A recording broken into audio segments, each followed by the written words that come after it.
You're listening to The Night Shift with Michael Darcy on Sports Radio 810 WHB. Welcome into The Night Shift on Sports Radio 810 WHB. I'm your host, Michael Darcy, joined in studio by my guy, Kyle Collier, and producer, Caden Sproul. We've got a jam-packed show for you guys tonight, one that I don't think any of us really anticipated having. It's been a while since we've had The Night Shift, and so stuff always happens over the course of the week. But we've got some disturbing allegations to discuss involving Chiefs wide receiver Rashid Rice. We just got this a few hours ago that Rashid Rice's ex-girlfriend, Dakota Nicole, has accused him of 8 years of domestic abuse, alleging ongoing violence, including while she was pregnant. Nicole posted 14 photos on her Instagram of the alleged abuse. And as of right now, we have not heard from Rashid Rice. I'm going to go ahead and read off the Instagram post that Dakota Nicole put out. It said, "Domestic awareness warning. I'm so tired of keeping quiet. I'm so tired of protecting his image. I've been through too much in the span of 8 years, and I've had enough. I've dealt with abuse for years. Me and this man decided to break up a couple months ago, and since then, it's been nothing but hell. He's very controlling. There's been times he's came to my new home, broken my door. There have been times where he would put hands on me while I was pregnant, even had the audacity to lock me outside all night in 10-degree weather because he got caught cheating. He's cut up all my shoes and clothes, leaving me with nothing because he's gotten caught up. And there's multiple instances of cheating. But besides that, I'm tired of him not doing right by my boys. It's not fair he doesn't call them. He'd rather be laid up with hoes. He literally left us in Kansas, and I had to beg him to send money so that I could drive back to Texas with my kids and all of our stuff. We have an agreement because of everything he's put me through, and he still doesn't follow it. He's now trying to remove me and my kids from our home for no apparent reason. I've known this man for years. He tried to put on this persona like he's dad of the year. He does the bare minimum, and I have to beg for that. I've protected his image too long, and I'm done doing that. It's time to protect my peace, protect my children, and stand up for myself." And that prompted the Chiefs to release a statement. Quote, "The club is aware of the allegations on social media and is in communication with the National Football League. We have no further comment at this time." So a lot to unpack. How about a hello, Darcy? Yeah, I was going to say, it's kind of unfair to throw this all on you, but, I mean, what are your instant thoughts on these horrific allegations? Unfortunately, my instant reaction was not shocked, and it was just kind of more of the same, more of this off-the-field behavior with Rashid Rice, and another talented weapon of a Kansas City Chief that just runs into problems and just really just it's. I would call him selfish, but he doesn't. I don't think he knows that. Selfish people don't really think of themselves as selfish, but yeah, obviously, what do we know about this situation? No charges have been filed or anything like that. These are allegations, and the Chiefs have confirmed that they're aware of these allegations. But knowing Rashid Rice and his history, he does not earn the benefit of the doubt. Exactly, does he not? I think that's the perfect way to describe it, because nothing he has done over the last 2.5 years lends him the benefit of the doubt. Right. Yeah, I mean, you talked about, what we know about the car crash last year in which he reportedly left the scene. I mean, there's actually videos of, him and his entourage walking away from that crash. And then also, we talked about it before the show, the incident with the photographer, Also alleged, but yes. Right. And I don't know whether that was a push or a punch or whatever it is. There's obviously some level of anger, that he needs to control. He's getting himself in too much trouble right now. And as you said, Kyle, these interactions don't give you the benefit of the doubt. It only makes you tougher on yourself when you're trying to get out of these types of holes.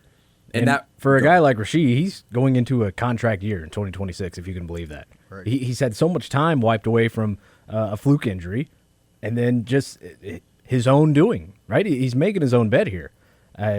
It's silly, and the guy is continued behavior like this, when I really don't understand it. Being in that locker room around guys like Travis Kelce and Patrick Mahomes. Travis Kelce, a guy who, had his own struggles early. Nothing like this, obviously, but it was more team-related behavior incidents. But what Rashid Rice is doing is clearly affecting the team. He had an excellent rookie year, and then he missed time with injury and suspensions, and you're not helping yourself at all. He got suspended 6 games in 2025 because of the Dallas street racing accident that happened in 2024. Mm-hmm. It took an entire year for the NFL to actually punish him, and he was, injured at that time, coming back from injury. But the incident that Caden was alluding to happened at a Dallas nightclub where a photographer claimed that Rice was potentially interested in hiring him to take photos. And as the photographer was looking down at his phone, he alleges that Rice punched him in the face. There were no charges put to that. So again, it's hard to come down on Rashid Rice when there have been so many allegations for a litany of things, and very few of them have been reported to the police. Now, the incident in Dallas involving the car crashing and the street racing, you're on camera. You've got to pay he had to pay out over $1 million in damages to the family. That was a rented Lamborghini. There was so much to that situation.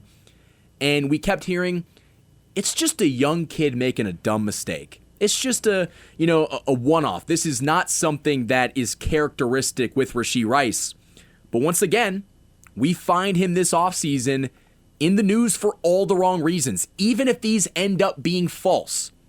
You don't want to be in this position, and it puts the Chiefs in an incredibly awkward position where they need to come out and now deal with this in an offseason where they finish 6-11 and have to figure out all the other crap that they have to fix. And Rashid Rice piling this incident or allegations on top of that, I hope it's not the straw that breaks the camel's back. But unfortunately, it's looking like, those incidents may not stop. Right? Because you have an incident like the Dallas street racing incident. A lot of guys don't get second and third chances. And frankly, Rashid Rice isn't good enough to earn those chances, right? We've already talked about the benefit of the doubt factor. Where there's smoke, there's usually going to be fire, right? So if you're the Chiefs, this is making your decision to sign him to a second contract far, far easier. Yeah, I think it's so confusing because when you look at Rashid Rice and the way he carries himself, he doesn't carry himself as a guy that's, super cocky or that would do any of these types of things. But it just goes back to, we don't really know these guys outside of their life in football. We don't really know what is going on in their home life. So as we said, these are all allegations. We don't really know at this point if they're true. But we talked about Rashid Rice in his pre-draft process. There was questions about his character, and what those character issues were, and you're starting to see now exactly what those things were. And we kind of laugh off or joke about character concerns, like, oh, the Chiefs have taken guys in the past that have some issues, but they're the land of second chances, the land of opportunity, and it's worked out for a couple guys. And then other times you're starting to see that maybe these character concerns are actually bigger issues than just, they had some stuff happen in college, but, we can fix that. Guess what? You can't always fix those issues. But I do want to relate this incident as of right now to what happened last offseason with Xavier Worthy and the horrific allegations that came out about that. That got resolved. That got cleared up. But going back to what we've been saying since the start of this show, when you put yourself in a position where you do stupid things, not alleged stupid things, when you have done stupid things and he was sentenced to 30 days in jail. And I don't even know if he served that yet. It doesn't have to be all at once, but he still has that time he has to serve. And when you do all of these other stupid things, you don't earn the benefit of the doubt when other allegations of stupid activity occur. Yeah, no, you're 100% right, and it just makes an even more messy offseason that much messier. And Caden, I'm glad you brought up the draft reports and stuff like that. It's kind of been a running joke for a couple years now. Brett Veach not drafting George Pickens for character concerns, but you'll draft Rashid Rice. George Pickens has seemed to figure it out. Even Tyreek Hill screwed his head on straight, right? He's been mostly non-problematic in the NFL. But Rashid Rice, he keeps doing things that should get you taken off the field. This is the second incident now where if these allegations were to become true, it's the second incident he'll get suspended for. Yeah, I mean, you bring up George Pickens. Most of his issues, I guess you can call them, are just football issues. Yeah, on the field, yeah, just crash out stuff. Lack of control. Yeah, right, exactly. And these are completely different. I mean, these are keeping you from being on the field completely. So it's a whole different ball game. And Rashid Rice is more known because of the off-the-field stuff than his on-field production. And he's a fine player when he does play. It's been a very short sample size between the suspension and the injury, but it's very hard to rationalize bad behavior. And Rashid Rice, the player that he is, does not rationalize this type of behavior, an alleged behavior. I mean, he is becoming a headache for this team. And at some point, they're going to make a decision. And I am very confident when I say this, if the legal process, and again, there has to be files or charges filed, and the NFL has to come to a conclusion, but let's just say, hypothetically speaking, that they do suspend him at some point in 2026. I think he will probably never play again for the Chiefs. And I'm perfectly okay with that if they find these things to be true, because you're not bigger than the Shield. You're definitely not a guy that I think should have a spot in the NFL or really even a spot in society. I mean, again, are we going to give him 3 strikes until he's out? What do we got to do? He's already got a litany of things that he's been dealing with off the field.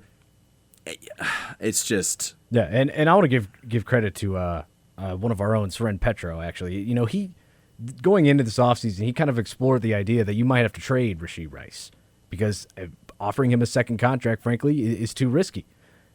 Now this happens, and it's like, there goes his trade value. What team is going to take on that risk? None. Yeah, exactly. So, unfortunately, the Chiefs are stuck until this situation is resolved, man. I mean, but this does, as I stated before, this does make do we pay Rashid Rice? That makes that decision, I think, so much easier. And, yeah, I don't believe the Chiefs do. Right. And, I mean, what does that number look like if you do? I think that's the biggest question. He's untouchable. I mean, you just can't. What can you – I mean, you – League minimum might be too much. He can't ask for much. Right. It's like you can't – I mean, yeah, you said league minimum might be – I mean, I just don't know where is the middle ground in his contract, talks. I don't know where you go from here as far as that. You can't pay him. Even league minimum might be too much because he has shown you, whether it's injury or the off-the-field stuff, that you can't count on him playing. Right. I mean, he should be getting league minimum, and he'd be lucky to get that. If I'm Rashid Rice right now, you got to think, man, with all the stuff that happened over 2024 and 2025, you already knew that contract was going to be significantly lower, the proposed offer. Now, if I'm Rashid Rice, I am begging for anything because you're looking at a guy that has talent, but you can't pay someone. He's a liability. Yeah, absolutely.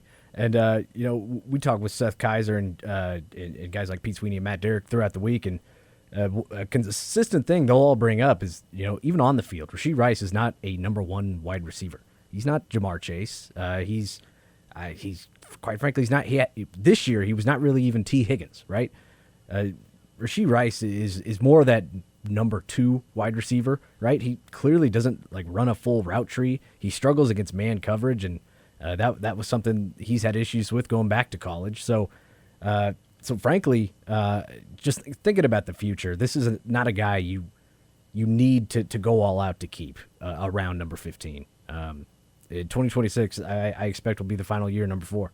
Yeah, I mean, your best ability is your availability. Mm-hmm. I mean, and we've seen like a guy like Sammy Watkins. We saw the Chiefs move on from him. They were paying him a pretty hefty number whenever he was here, and he wasn't available a lot. He had constant nagging injuries. So I know that's a completely different situation, but I think this is even more harsh, whenever you talk about the consequences and, what level or where the Chiefs are willing to go with this. I don't think they'd have any problem moving on from after the season for sure. And that's assuming that he plays in 2026. Right. Again, we got to let all the processes conclude. But if I'm Rashid Rice, you can't just show up to offseason OTAs and just show up in the building like everything's fine, because everything's not fine. You know, until this gets... Hey, Rashid, what did you work on this offseason? I hope it was character, right?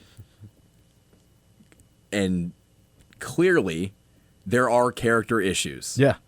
And at a certain point, if the Chiefs want to be a team that gets back to this dynastic level, there needs to be more accountability in that building. And I think we believe this on the field, but I also think that there has to be more accountability off the field, because it has been a running punchline that the Chiefs have taken players that have some of the worst character concerns and they try to fix them, and sometimes things don't work out, but there's a reputation of the Chiefs around the league that they let players like this foster. Like they let these players play, and I don't know if that's a look that you want long term. Yeah, there's certainly been a pattern. Charles Omenihu was signed after a domestic violence incident. Now, we can do this with every team in the NFL. Yes, of course. Because, those players are around, and those players do get second chances. Now, for as many headlines as Rashid Rice's incidents have made, I mean, this guy he'll get signed by like the Titans or something when he hits free agency, and it's not going to be a big number, right? He's throwing away his own career. And I'm not sure even how much you can put this on the Chiefs. This may just be this guy, and he has issues off the field when he's away from the team. It's not like you can lock him in the practice facility or, reserve him to a room in St. Joe. Yeah, he's so helpful. I don't think you can put it on the Chiefs, but it does make you question their process, and what, how are they evaluating these guys? What are they, where are they getting these evaluations from? I don't know, but I mean, you really break it down. He's played 3 seasons for the Chiefs now, correct? That's 51 games, and then you add the the playoff games in as well. He sat at least you take what he missed 14 games last season, 14 due to injury, plus 6. 6 this year. He sat at the end of this year as well, right. I know that isn't at least 3 games at the end. Yeah, so he's missed almost half of the games that he's had the opportunity to play for the Chiefs. So. I mean, he's not worth all of this headache. Right. And honestly, he is taking advantage of a weak Chiefs wide receiver room. If Rashid Rice was on this team in 2019, he would be gone so fast because they had options. And I think the allegations surrounding Rashid Rice open up a much broader conversation about what this wide receiver room is going to look like in 2026. Hello, number 1 wide receiver, Xavier Worthy. That give you any hope? No. We saw that last year. Right. Now, there could be some improvement. We'll talk about that in the second segment. They just did fire wide receivers coach Connor Embry, which I think was the correct move. But, Caden was talking about it before the show. There's only 2 or 3 guys that are under contract for 2026.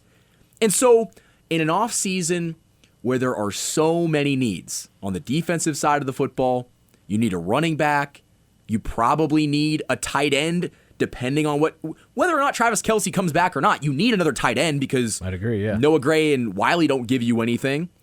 There are so many roster spots that need to be filled, and they were relying on Rashid Rice to give some consistency and familiarity in that wide receiver room, and whether or not anything comes of these allegations, you can't rely on him, period. Right, yeah, and that has to be a factor to, why the offense looked just so anemic. I know everybody wants to blame Andy Reid and the scheme and Matt Nagy, which I definitely do, but just him never being there, that room never being together, definitely didn't help. And, Worthy's injury at the beginning of the year, getting run over by Travis Kelce, that's a fluke thing. Rashid Rice getting injured last year, that's a fluke thing.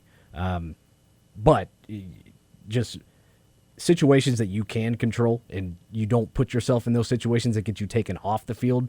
Rashid Rice hasn't mastered that, and it's definitely hurt the Chiefs off season. And they're going to have some choices to make, and they gotta find a new path, because the Rashid Rice path It's just not one you want to go down. I'm not driving on that road. I'll tell you that right now. I hope he's not either. And they have to be considering going a different route in the draft now with this. I mean, obviously, Right. as we've said many times, these are Everybody's talking about Ruben Tate or Ruben. Ruben Bain. Yeah. Thank you, Ruben Bain and Carnell Tate, Right. right? And Jeremiah Love. You got to throw Tate in there now too, Right. Because looking like you said, who was under contract? Worthy, Hollywood Brown's a free agent. Remigio is on like a Nico restricted Remigio. free agent deal. Yeah. I bet Tyquan Thornton comes back. Jalen Royals. Yeah, Jalen Rose. That yeah. guy. We'll see. Yeah. I bet Tyquan comes back, right? And Brashard Smith's your only running back. So frankly, yeah, you need to go out and get weapons. And there's some good weapons running back wise in the free agent class. Not sure about wide receiver though. And the draft is as cheap as you're going to get them. And we know Yeah. what the Chiefs cap situation is. Yeah. So I'll say this: like the all at one once. silver lining of these, allegations happening when they're happening is you actually can go into free agency and be like, you know what, we can't rely on Rashid Rice, so we're going to sign a wide receiver or two. Yeah. Going into the draft. Like at least this is happening in. I mean, God, the NFL playoffs haven't even happened yet. It's January, and now you can go into free agency saying, we don't believe that Rashid Rice is trustworthy. We're going to go sign this guy, bring in this guy, draft someone in the middle rounds, and we have to understand that we cannot rely or trust for him in 2026. And I think the Chiefs will be better for that, even if he does end up playing. Yeah, it's the glass half full approach there. You've got some time until the draft. You can get your ducks in a row, make your plans for the offseason. You will just have to add it to a long list, frankly. And I think it starts with some coaching changes that are going to have to be made. There's going to be some roster turnover for sure. It adds another step for Brett Veach. This is going to be his biggest offseason yet. Yeah, and that makes it even bigger. And it's a little bit different, but the Tyreek situation happened. That was just right before the draft. So right. that time the Chiefs really didn't have time to prepare for that. They kind of had to go with what was in the draft. Free agency had already passed. So I think the McCole Hardman pick was a little bit just off of That was their solution to the Tyreek Hill incident. Right. So hopefully the process is different this time. But that's a good situation to kind of refer to. But as I said, it's after free agency, so it's a little bit different. And with all of the stuff happening off the field, Rashid Rice thinks he's Tyreek Hill. And guess what? The numbers, the impact, the stats show otherwise. You cannot, there's definitely some ego involved. And you got to have somewhat of an ego to play in the NFL and be one of the best athletes in the world. But man, you're not worth that headache. And very few people, if anybody is, quite honestly. So this is going to be a situation to monitor. Again, if you're just now joining, there have been allegations put forth by Rashid Rice's ex-girlfriend, Dakota Nicole, of long-going domestic abuse allegations, including while she was pregnant. The Chiefs put out a statement saying that they're in communication with the NFL and they declined to comment. And so we'll follow this situation, but once again, Rashid Rice is in the news this offseason for the wrong reasons. Yeah. And I want to talk a little bit about the NFL coaching carousel and the changes that are happening on this Chiefs coaching staff. And we'll do that on the other side of the break. You guys are listening to The Night Shift on Sports Radio 810 WHB.